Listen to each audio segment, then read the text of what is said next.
מה פירוש שינה מתוקה? מתי הוא מרגיש את המתיקות? לאן שיושב ולא מרגיש כלום? אחרי שהוא קם? מה? ברגע שהוא ירדם וברגע שהוא קם.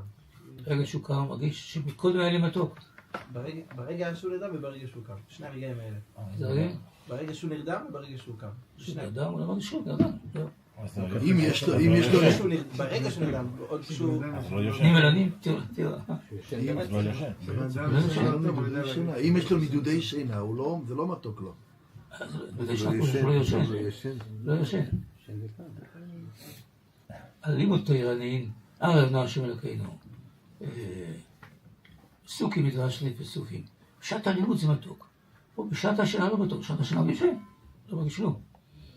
אז זה אורבו שאתה עושה אחורה. שיתעורר, ישנתי טוב. מתוק לו כשהוא התעורר. שיש לו זמן לישון עוד. יש לו זמן לישון עוד. השני. כשרב חיים היה חוזר בלימוד בשינה, הוא לא ישן? לא ישן. מה אתה הולך על רב חיים? כתוב על האריזה, שהמשיג בשנתו הרבה מאוד.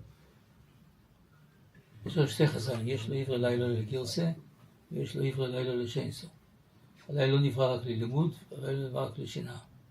אז הגויין אומר, רב חיים דרוז'ין אומר, שתי דברים נכונים.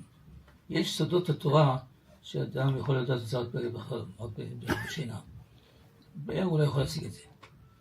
אז מילא לא עברי לילה לשיינסו, כדי שאז תשיג סודות התורה שבערנות לא תוכל להשיג את זה. הסודות האלה נקרא גירסה?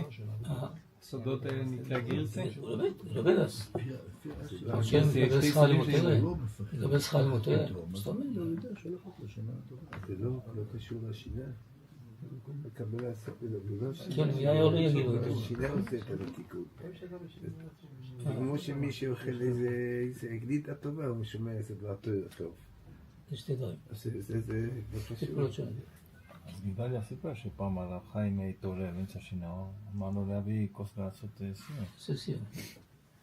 אז הוא עמד ניגלה, לא יודע אם זה היה ניסטר הוא לא סיפר לנו. הוא סיפר לנו רק על הניגלה.